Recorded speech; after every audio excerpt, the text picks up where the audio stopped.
से कि सभी को आप सभी का स्वागत है आज इस सुंदर समय के दौरान। और आज हम परमेश्वर के वचन से एक बहुत ही खास बात करने वाले हैं और जो बहुत ही ज़रूरी है। आज इस सुंदर समय के दौरान जो परमेश्वर ने बहुत ही सुहावना समय आपके और मेरे जीवन में दिया है, यदि कोई ऐसी बात आपके जीवन में है जो आपको कंडम कर रही है, कोई ऐसी बात आपके जीवन में है जो आपको कमज़ोर कर रही है ना, यदि कोई दुख आपके जीवन से जा नहीं रहा, तो ये आज का वीडियो आप ही के लिए है मेरे भाई, मेरी बहन। क्योंकि ये बहुत ही ज़्यादा अहम बातें हैं जो परमेश्वर के वचन में से हम करने वाले हैं। और आप सभी के लिए हम विशेष रूप से एक ऐसी बात लेकर के आए हैं जो आपको छुटकारा, उद्धार और सुकून देने की बात परमेश्वर के वचन के बीच में से हम सिखाने वाले हैं। क्योंकि परमेश्वर है जो सिखाता है और परमेश्वर से हम सीखे हैं और उसी की हज़ूरी में से हम आपसे बातें करने वाले। तो बने रहें प्रभु की हज़ूरी में। और परमेश्वर के वचन में एक बहुत ही ख़ास बातें लिखी हुई हैं और आप सभी खोल सकते हैं इस समय के दौरान परमेश्वर के वचन के बीच में से। पहला कुरिन्थियों 5 अध्याय उसकी 6 आयत, उससे अगले कुछ पल को छोड़ के और लिखा है, क्या तुम नहीं जानते कि थोड़ा सा खमीर पूरे गूंदे हुए आटे को खमीर कर देता है। तो इसी बात पर हम थोड़े समय के लिए मनन करेंगे और ये बहुत ख़ास बात है। आज ये सुंदर समय के दौरान जो परमेश्वर ने आशीषित समय आपको दिया है और हमको जो सुंदर समय दिया है, आप जो जितने भी देखते हैं, आप जितने भी सुनते हैं, प्रभु के वचन को पढ़ते हैं और उस पर अमल करते हैं, प्रभु के वचन को अमल में लाते हैं, तो आप सभी के लिए विशेष रूप से हम इन बातों को मुहैया करते हैं। क्योंकि ये बातें मेरी ओर से नहीं है मेरे प्रिय भाई, मेरी बहन, ये बातें परमेश्वर ही की ओर से हैं। क्योंकि वही तो है जो अपने लोगों से बातें करता है, वही तो है जो अपने लोगों को छुटकारा देता है। इसीलिए वो आपसे एक बेहद ख़ास और ज़रूरी बात आज इस समय के दौरान करने वाले हैं कि अपने बीच में कोई ऐसा ख़मीर की बात ना रखें जो पूरे आपके शरीर को, पूरी ज़िंदगी को ख़मीरा कर डाले। ख़मीर कहने का भाव खटास, बुराई अपने जीवन में मत रखिए। और जितनी चंगाई, जितनी भलाई आप अपने पूर्ण जीवन काल में कर चुके हो, यदि कोई भी ऐसी बुराई आपके जीवन में है, जो कोई भलाई चाहे आप 1000 कर चुके हैं, लेकिन कोई ऐसी बुराई आपके जीवन में है और कितनी ही भली बातें आप बोल रहे हो, लेकिन कभी ना कभी जब आपने कहीं ना कहीं गाली निकाल दी, वो खमीर जो है आपके जीवन में आपके पूरे पवित्र जीवन को क्या कर रहा है, वो खमीरा कर डाला है। खमीरा कर डाला आपके जीवन को, आपके जीवन को अशुद्ध कर डाला। आपके मुख से निकला हुआ हर एक बुरा शब्द आपके जीवन को तहस-महस करके रख देगा मेरे भाई। अपने जीवन से इस खमीर को निकाल दीजिए। दोबारा फिर से हम इसी आयत को पढ़ते हैं। पहला कुरिन्थियों और उसकी 5 अध्याय उसकी 6 आयत में लिखा, क्या तुम नहीं जानते कि थोड़ा सा खमीर पूरे गूंदे हुए आटे को खमीर कर देता है। इसीलिए मेरे भाई, यदि आप प्रार्थना करते हैं, निरंतर प्रभु की हुजूरी में बने हुए हैं, आराधना और वर्शिप करते हैं, कितना ही आप वचन को पढ़ने वाले क्यों ना हो, यदि परमेश्वर का वचन कहता है कि तुम्हें चुप रहना है, गाली नहीं निकालनी, यदि आप गाली निकाल देते हैं तो आपका पूरा विचार, पूरा जीवन काल जो आपने प्रभु की हजूरी में व्यतीत किया है, वो सारा एकदम से पीछे बैकस्लाइड हो जाएगा। इसीलिए परमेश्वर के वचन को आपके जीवन में उतरने दीजिए, अपना कार्य करने दीजिए मेरे प्रिय भाई, मेरी बहन। अपने जीवन से ऐसा खमीर जो आपके जीवन में पूरे जीवन काल को खमीरा कर रहा है, आपके पवित्र और भले शब्दों को जो आप उच्चारण करते हैं, उन शब्दों को खोखला कर रहे हैं, तो उन शब्दों को अपने जीवन से निकाल दीजिए। यही है आज का वचन मेरे प्रिय भाई, मेरी बहन। अपने जीवन में ध्यान दीजिए, अपने जीवन में गौर करिए। एक एक बात जो आपके जीवन में आपको परेशान करती है, आपके घर में कोई बीमारी है, आपके जीवन में कोई ऐसा कष्ट है जो आपको छोड़ नहीं रहा है, तो मेरे भाई, मेरी बहन, आपको थोड़ी सी हम उदाहरण देना चाहते हैं। ये जो खमीर है आपके पूरे जीवन काल को खमीरा, अर्थात ये जो अशुद्धता जगत की आपके बीच में आई है और दुष्ट का प्रभाव आपके जीवन में आया है, बीमारी का प्रभाव आपके जीवन में आया है, आपके जीवन को बैक ले जाना चाहता है। जहाँ से आप निकले थे वहीं पर ले जाना चाहता है। लेकिन आपको प्रबल होना है ऐसी बातों के ऊपर। और आपकी तसल्ली के लिए हम आपको एक वचन के अनुसार, पवित्र वचन के अनुसार एक छोटी सी उदाहरण और सच्ची घटना बयान करना चाहते हैं। लाजर दुखिया जो था, धनी मनुष्य जो था उसके बारे में सभी लोग जानते हैं, लेकिन उसके जीवन में क्या घटना घटी उस बात पर कोई भी ध्यान नहीं देना चाहता। मेरे भाई, यदि आपके जीवन में कोई ऐसा दर्द है जो जा नहीं रहा है, मेरी बहन यदि आपके जीवन में कोई ऐसा कष्ट, कोई रोग है जो आपका पीछा नहीं छोड़ रहा है, तो वो कष्ट आपको स्वर्ग ले जाएगा। आपको, हम सीधा और क्लियर कहते हैं, वो कष्ट आपको स्वर्ग ले जाएगा, क्योंकि ये कष्ट, जो दुख है, ये जो पीड़ा है, आपको प्रभु के पास लेकर के आती है। कई बार आपके मन में आए कि भाई मैं तो इतनी दुआ करती हूँ, मैं प्रभु के भवन भी जाती हूँ, मैं प्रभु की हजूरी में अपना दशवांश भी देता हूँ। मेरे भाई, जो दशवांश देने की बात है, थोड़ी सी उदाहरण और स्पष्टीकरण करना चाहते हैं आपके जीवन में। जो दशवांश है प्रभु का, वो दशवांश ही है, वो परमेश्वर का है। उस हिस्से को आप देते हैं तो आप ये नहीं कह सकते कि मैंने प्रभु के लिए दशवांश दिया, वो तो परमेश्वर ही का है। इसी बात को तो परमेश्वर ने कहा है कि अपने दशवांश में तुम मेरे साथ धोखा करते हो। क्या कोई परमेश्वर को ठग सकता है? क्या कोई परमेश्वर के साथ धोखा कर सकता है? लेकिन आपने मेरे साथ धोखा किया। दशवांश में अपना पूरा दशवांश मेरे भवन में लेकर के आओ, ताकि इसी से तुम आजमा कर देखो, मैं तुम्हारे लिए आसमान की खिड़कियां खोलता हूँ। तो कहीं ना कहीं जब आप ऐसी बात कह देते हैं कि मैं दशवांश देता हूँ, तो मेरे भाई, वो आपका दशवांश दिया हुआ व्यर्थ ना ठहरे। इसलिए इस बात को ऐसे मत भूलिए। जो पहली शुरुआती आयत में लिखा, तुम्हारा घमंड करना अच्छी बात नहीं है। बोलिए आमीन। तुम्हारा घमंड करना अच्छी बात नहीं है। आज लोग घमंड करते हैं कि मैंने दशवांश पूरा दे दिया जी, मैंने भेंट चढ़ाई है प्रभु की हजूरी में, मैंने जो फंड है चर्च का वो दे दिया। इस बात में घमंड करने की ज़रूरत नहीं। ये खमीर को पैदा कर देगा, ये आपके जीवन में खटास को पैदा कर देगा। मेरे भाई, मेरी बहन, आज जब प्रभु की हजूरी में आकर के बैठे और प्रार्थना भवन पेंतीकोस्टल प्रे टावर NCIGD कनकवाल में, तो इसलिए परमेश्वर का वचन बात करता है। आज घमंड है लोगों के बीच में। तो मेरी बहन, यदि आपके जीवन में कोई बीमारी है, कोई कष्ट है, तो आपके जीवन में घमंड का कारण है। आपने अपने मुख से कहीं ना कहीं ऐसी बात उच्चारण कर दी कि मैं भेंट देता हूँ, देती हूँ, मैंने दशवांश दिया है, दे दिया। लेकिन मेरे भाई, वो तो है ही प्रभु का, उसको आप दे करके कभी ऐसा उच्चारण नहीं कर सकते अपने मुख से, अपनी जुबान से, कि मैंने प्रभु के लिए इस दशवांश को दिया। वो तो प्रभु का है, वो तो परमेश्वर का है, वो तो यहोवा ही का है, जो यहोवा के भवन में, यहोवा की सेवकाई में, प्रभु के सेवकों के पास इस्तेमाल करने के लिए ही इस्तेमाल होता है, ताकि आपके लिए खिड़कियां खोली जाएं आसमान की। तो यदि आप कह देते हैं कि मैंने दशवांश दिया है, तो आपकी, मान लो, वो खिड़की बंद हो जाएगी। इसीलिए अपनी आसमान की खिड़की को बंद मत होने दीजिए। इसीलिए अपनी आसमान से आने वाली बरकत को अपने जीवन से, उस दरवाजे से, जहाँ से, खिड़की से वो बरकत आती है, उस खिड़की को बंद मत कर लेना मेरे भाई। जो पहली आयत में लिखा, तुम्हारा घमंड करना अच्छी बात नहीं है। क्योंकि यदि आप भक्ति करते हैं, परमेश्वर की आराधना, उसकी भजन बंदगी करते हैं, यदि आपके मन में घमंड है कि भाई मेरे जैसी तो कोई आराधना, मेरे जैसा तो कोई भजन कीर्तन, मेरे जैसा तो कोई वचन का प्रचार कर ही नहीं सकता, और जितना मैं दशवांश देता हूँ, जब भेंट देता हूँ, तो और कोई है ही नहीं, तो इसीलिए वो घमंड जो है आपको बिल्कुल नकारा कर देगा। आपके जीवन में वो घमंड जो है, खटास को, खमीर जो है, वो आपके जीवन में पैदा हो जाएगा। फिर वो खमीर अपना काम करता है, जैसे थोड़ा सा गूंदे हुए आटे में, मान लो 5 किलो आटा है जो गूंदा गया खाना बनाने के लिए, रोटी पर बनाने के लिए, तो वहाँ पर थोड़ा सा खमीरा आटा, जो पुराना कल का पड़ा था, परसों का पड़ा था, खट्टा हुआ पड़ा था, उसको उसके बीच में गूंद दिया। तो वो सारा आटा जो अच्छा था और स्वस्थ था, खाने में स्वादिष्ट था और ताज़ा था, उसको भी खमीरा कर डाला, खट्टा हो गया, पूरा खट्टा हो गया सारा, वो खाने के लायक नहीं रहा।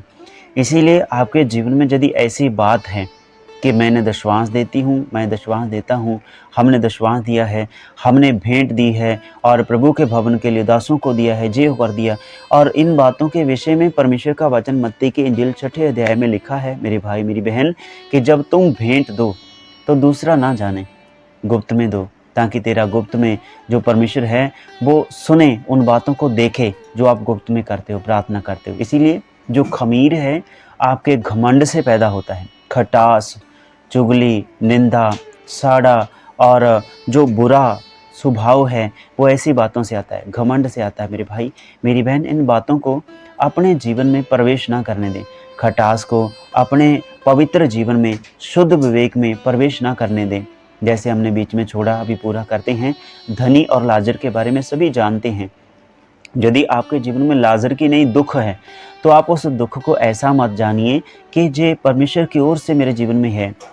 मेरे भाई मेरी बहन, जे दुख जो है आपको परमेश्वर के निकट लाने के लिए है। अजूब की तरफ देखिए, पूरा बदन फोड़ों से भर गया और पाक से भर गया और उसमें पानी बहता है पूरे बदन से, रेशा पड़ गया उसके पूरे बदन में। कोई भी रोम ऐसा नहीं, उसका सर से लेके पाँव की तली तक वो पूरा फोड़ों से भरा पड़ा रहा। और राख में, खाक में बैठकर वो अपने आप को ठीकरी से, रोड़ों से ऐसे खुजाता रहता था, क्योंकि उसे आराम मिलता था। इसलिए मेरे प्रिय भाई मेरी बहन, आपके जीवन में यदि ऐसा कष्ट है तो आप देखिए, अजूब की जीवन में आप आराधना करते हैं कि जैसा अजूब को दुख आया वही पीड़ा चाहे मेरे उत्ते आ जावे, मैं पल्ला तेरा नहीं छड़ना। और यदि आपने ऐसा बोला तो मेरे भाई निश्चित है वो रोग आपके जीवन में है। इसीलिए उन बातों को ना दोहराएं, क्योंकि परमेश्वर के वचन में लिखा कि जो पवित्र आत्मा है आपके जीवन में, आपके अंदर कार्य करता है, आपके मध्य में, आपके पास में, आपके ऊपर और आपके अंदर है।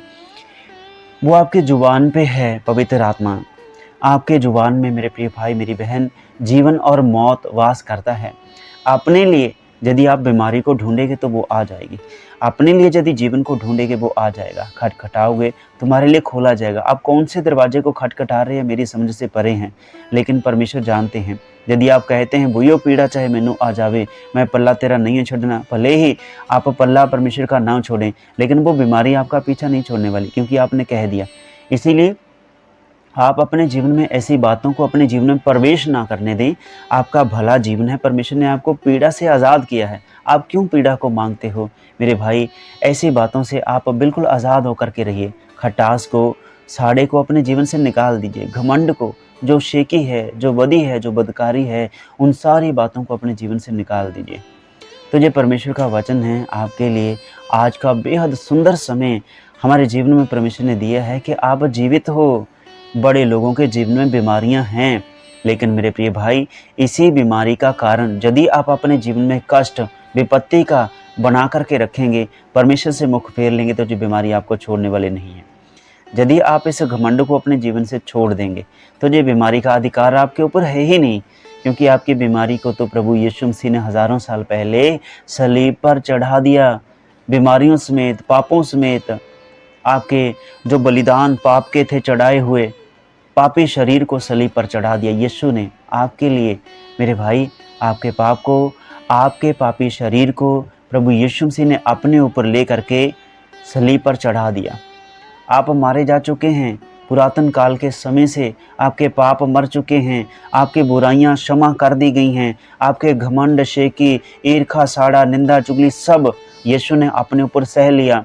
अभी दोबारा आप क्यों मेरे भाई यीशु को सलीब पर चढ़ाने पर तुले हैं? आप क्यों प्रभु यीशु मसीह को दोबारा फिर से सलीब उठाने पर मजबूर करते हैं, भविष्य करते हैं? इसीलिए मेरे भाई मेरी बहन, अपने जीवन से ऐसे घमंड को निकाल दीजिए। ये बीमारी आप पर प्रबल नहीं हो पाएगी।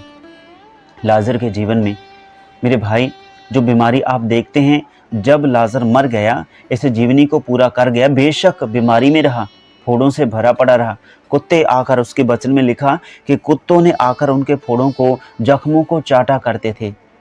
मेरे भाई इसी रीति से अजूब जो मरा, बीमारी के कारण मरने वाला था, लोग कह रहे थे मर गया, जे तो गया, जे किसी काम का नहीं रहा, तेरा ईश्वर तुझे छुड़ाने वाला नहीं, तो ऐसे ईश्वर की उपासना क्यों करता है?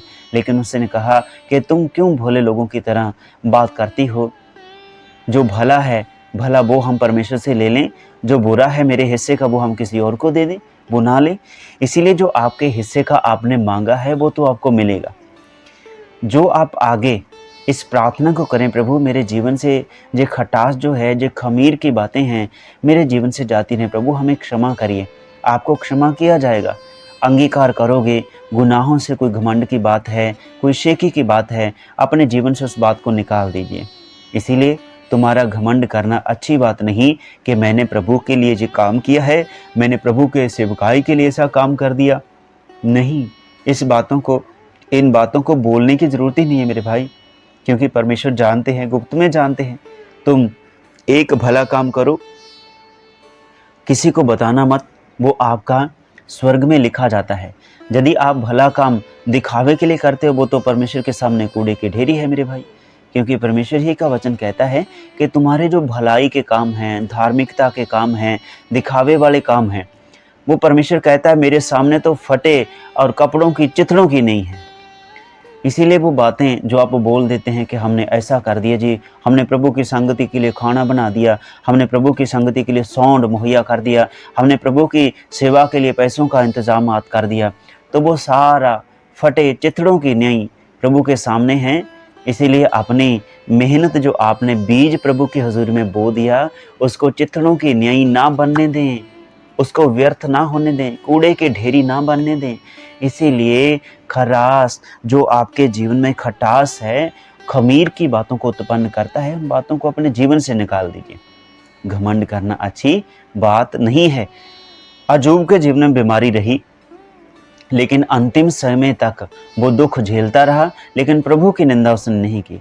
प्रभु यहोवा परमेश्वर को उसने इनकार नहीं किया, प्रभु को लानते नहीं डाली।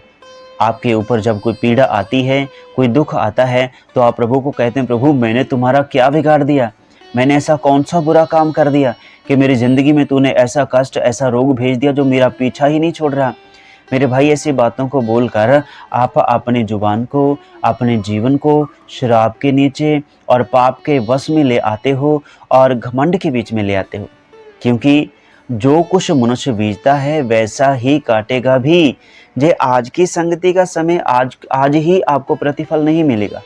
ये सीधा चाहे लिख कर ले लें, आज जो आपने प्रार्थना की है, आज जो आपने संगति की है, आपको शांति सुकून अभी मिल जाएगा, लेकिन इसका प्रतिफल हो सकता है अभी, कल को, जा परसों को, जा तरसों को, जा 4 दिनों को, जा मेरे भाई साल 6 महीनों को मिले। इसीलिए प्रतिफल जो परमेश्वर की ओर से मिलना है वो समय के अनुसार मिलता है। अय्यूब के जीवन में दुख, कष्ट, क्लेश रहा, पूरा जीवन भर बहुत दुख क्लेश सहा। फिर मेरे प्रिय भाई, अय्यूब पर जितना दुख था, जितना क्लेश था, जितना कष्ट था, जितना रोग था, जितनी बीमारी से वो पीड़ा सह चुका, उतना ही सुख, उतना ही आनंद प्रभु ने उसके जीवन में डाल दिया। उस चीज़ को आप देखिए, जीवन भर चाहे कितना भी समय उसके जीवन में वो कोढ़ से भरा पड़ा रहा, पूरा शरीर उसका पानी से रसता रहा और अपने फोड़ों को वो ठीकरी से, रोड़ों से खुरचता रहा, खुजली करता रहा, खुजाता रहा मेरे भाई। लेकिन अंतिम समय में उसका ऐसा शरीर बन गया, मान लो नव जन्मे बच्चे की नहीं उसका शरीर बदन हो गया।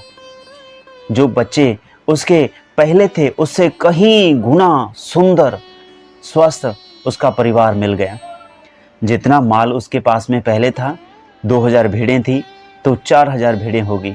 अगर 1000 बैल उसके पास में था तो 2000 बैल हो गया। उदाहरण के लिए हम आपको बताते हैं, क्या पता उसके पास में 10 से 20 हज़ार हो गए हों मेरे भाई, क्या पता उसके पास 100 नौकर थे, 1000 नौकर हो गए हों, लेकिन वचन के अनुसार वो दुगना चौगुना करके आपको लुटाता है। बीमार लाजर जो है, गरीब, उसके जीवन में हम देखते हैं बीमारी से लथपथ रहा। इन बातों को हम देखते हैं, लाजर भले ही बीमार रहा, पीड़ा में रहा, मर गया, लेकिन उसकी बीमारी उसको स्वर्ग से जुदा नहीं कर पाई, परमेश्वर की गोद से अलग नहीं कर पाई, परमेश्वर के प्रेम से अलग नहीं कर पाई। इसीलिए उसने घमंड नहीं किया मेरे भाई, वो स्वर्ग चला गया। बीमारी में, दुख में, कष्ट में, क्लेश में मर तो गया, लेकिन प्रभु को कभी अपने मुख से लानत नहीं डाली उसने, प्रभु की निंदा नहीं की, प्रभु के विषय में कोई बुरा शब्द उसने नहीं निकाला। इसी कारण आपको ध्यान देने की ज़रूरत है। उसने ये नहीं कहा, प्रभु मैं तो फोड़ों से भरा पड़ा हूँ, मैं कैसे आपके जीवन में प्रवेश कर सकता हूँ स्वर्ग राज्य में। लेकिन वो जानता था जो अमल करने की बातें हैं बहुत दूर की हैं मेरे भाई। आज हर कोई कह देता है कि वही पीड़ा मुझ पर आ जाए, मैं तेरा पल्ला नहीं छड़ना, चाहे कैसा भी रोग, वो शेर दहाड़ते हुए मेरी तरफ आ जाए, मैं पल्ला तेरा नहीं छड़ना। और इसीलिए मेरे प्रिय भाई, मेरी बहन, ये शेर दहाड़ते हुए क्या, यदि बिल्ली भी आप पे झपट मारे, मैं तो नहीं मानता आप ठहर पाओगे। यदि घर आराम से बैठे हुए के पास में कोई चूहिया आ जाए तो मुझे नहीं पता आप वहाँ स्थिर रह पाओगे। एकदम से अचानक आप उठोगे और भयभीत हो जाओगे कि मेरे साथ क्या हो गया। थोड़ा सा बुखार आ जाए, आप भयभीत हो जाओगे, प्रभु मेरे साथ ऐसा क्यों हो गया, मैं तो तेरी आराधना करता हूँ, मैं तो तेरी प्रार्थना करती हूँ, प्रभु मेरे जीवन में ऐसा रोग क्यों आ गया। यही रोग आपको परमेश्वर के निकट भी लेकर आएगा, आपके विश्वास को दृढ़ भी करेगा। यीशु जब उपवास में 40 दिन और 40 रात रहा, तो वहाँ पर पवित्र आत्मा उसके पास में आया। शैतान नहीं उसके पास में आया, पवित्र आत्मा उसके पास में आया, उसको जंगल में ले गया, उसको परखने के लिए, जांचने के लिए। मेरे भाई, पवित्र आत्मा जो है आपको जांचता है, इसीलिए आपका रोग जो आपने बीज दिया उसके कारण आ गया। जो कटनी तो आपको कटनी पड़ेगी मेरे भाई। जो बीज पहले आपने बो दिया वो आज फलवंत हो गया, उग पड़ा। जो पाप का बीज, झूठ का बीज, निंदा का, साड़ा का, घमंड का जो बीज कभी ना कभी आपने बो दिया, कभी किसी दास के खिलाफ में कुछ बोल दिया, वो आपको कभी ना कभी तो काटना पड़ेगा। आज वो समय है मेरे भाई, आप उसी में से काट रहे हैं। लेकिन ये कटनी काट कर सदा आपके जीवन में जो फल नहीं रहेगा। आज से, अभी से भली बातों का, भले बीज बोना शुरू करें। प्रभु की हजूरी में अपने जीवन से बुरी बातों को प्रवेश करने ना दें, निकाल कर बाहर कर दीजिए। और चौकस रहे मेरे भाई, क्या तुम नहीं जानते कि थोड़ा सा खमीर पूरे गूंदे हुए आटे को खमीर कर देता है। मेरे भाई, पूरा जीवन काल 10 साल हो गए आपको प्रभु की हजूरी में, 15 साल हो गए आपको प्रभु के साथ में जुड़े हुए, हो सकता है 20 साल से प्लस ज़्यादा हो गए हों आप प्रभु की हजूरी में बने हुए हैं।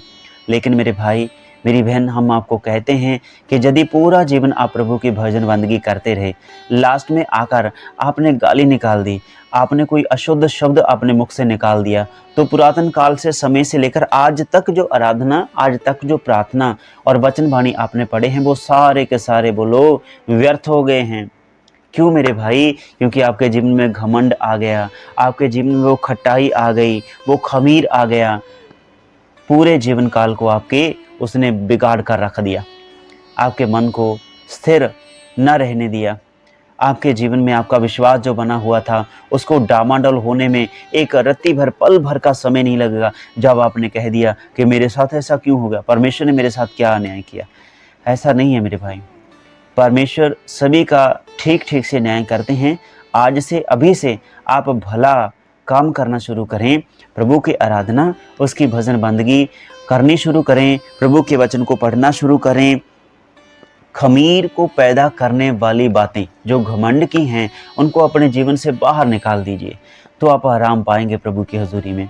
यदि आपके जीवन में कोई ऐसी बात है कि छिपी हुई है जो रोग का कारण है, तो रोग को अपने ऊपर प्रबल मत होने दें। लाजर की ओर देखें, उसकी बीमारी स्वर्ग ले जाने से उसको रोक नहीं पाई, क्योंकि वो धन्यवाद करते गए, प्रभु तेरा धन्यवाद हो। भले ही खाने के लिए उनके पास में रोटी का एक टुकड़ा नहीं था, पानी पीने के लिए एक गिलास नहीं था, और पहनने के लिए कोई साफ सुथरे कपड़े नहीं थे। चिथड़े पहनते थे, फटे कपड़े, और बोरे डालते थे, और तप्पड़ पहने हुए वो राखी में बैठे थे, खाक में बैठे रहते थे। लेकिन फिर भी वो राख में, खाक में बैठना उनको परमेश्वर से जुदा नहीं कर पाया। भूखे रहकर जिंदगी व्यतीत करना परमेश्वर से अलग नहीं कर पाया। मेरी प्रिय बेटी, मेरे बेटे, आपके लिए जो वचन है कि अपने जीवन से उस घमंड को बहुत दूर कर दीजिए, अपने इर्द गिर्द मंडलाने मत दें। यदि आपके पास में कोई ऐसा भाई बहन रहता है जिसके जीवन में कोई व्यभिचार की बात आप देखते हैं, उसका साथ छोड़ दीजिए। यदि आप देखते हैं कोई गाली निकालने वाला है, कोई बुरे शब्द उच्चारण करने वाला है, कोई ठट्ठे करने वाला है, उसके साथ में बैठना छोड़ दें, उनकी संगति करना छोड़ दें। यदि कोई बहुत ज़्यादा व्यर्थ बातें बोलने वाला है, तो उसका साथ भी आप छोड़ दें, नहीं तो वो परमेश्वर के वचन को व्यर्थ जानेगा। परमेश्वर के वचन को, अर्थात आपके जीवन में जो आप आराधना, जो आप प्रार्थना, भजन बंदगी करते हैं, जो प्रभु की उपस्थिति में आप रहते हैं, नहीं तो उसका भी वो ठट्ठा उड़ाएगा, और फिर कष्ट दोनों के लिए बन जाएगा। जो खमीर को पैदा करेगा, जो घमंड को पैदा करेगा, आपके मन में आएगा, ले भाई मैं तो इतनी दुआ करता हूँ, आप मेरे से ऐसी बात कैसे कर सकते हो। वो प्रार्थना नहीं करता, तो इसीलिए आपका ये कहना भी अच्छा नहीं लगेगा। परमेश्वर की नज़र में जो अच्छा है वो यही है कि प्रभु यीशु मसीह के बीच परमेश्वर पिता यहोवा की यही इच्छा है कि आप प्रार्थना करें, आप प्रभु की हजूरी में बने रहें। अपने अंदर जो दीवट जल उठा है ना, दीप जल उठा है, पवित्र आत्मा की आग जो जल चुकी है, चिंगारी लग चुकी है, उसको बुझाइए मत। उसको थाम के मत रखिए, ढक के मत रखिए, उसको बाहर रखिए। पवित्र आत्मा की आग को बाहर लेकर के आइए। प्रार्थना जो आप करते हैं बाहर बैठकर प्रार्थना करिए, अपने घर के अंदर, लेकिन सामने अपने परिवार के साथ में, सभी के सामने बैठकर प्रार्थना करें। अपने परिवार घराने के साथ में आप दुख को झेल कर प्रार्थना करें, तो ये दुख आपके जीवन से अपने आप चला जाएगा मेरे भाई। वो शैतान अय्यूब के पास में आया परमेश्वर पिता की इच्छा से, स्वयं उसकी हिम्मत नहीं थी कि वो उसके पास में आ सके। और उस रोग की क्या औकात थी, क्या हिम्मत थी, क्या उसकी ताकत थी, क्या उसका बल था कि अय्यूब के जीवन में प्रवेश कर पाता? क्या उसकी ताकत थी कि अय्यूब को गिड़गिड़ाने पर मजबूर कर देता? लेकिन परमेश्वर ने कहा कि तू मेरे दास को देख जा करके। इसीलिए यदि आप कहते हैं कि मेरा विश्वास अटूट है, मैं प्रभु को नहीं छोड़ने वाली, मैं प्रभु को नहीं छोड़ने वाला, हम प्रभु में दृढ़ हैं, तो इसीलिए परमेश्वर का वचन कहता है कि अपने चाल चलन पर ध्यान दो। कहीं घमंड ना कर लेना कि मैं स्थिर हूँ और गिरते हुए समय नहीं लगेगा।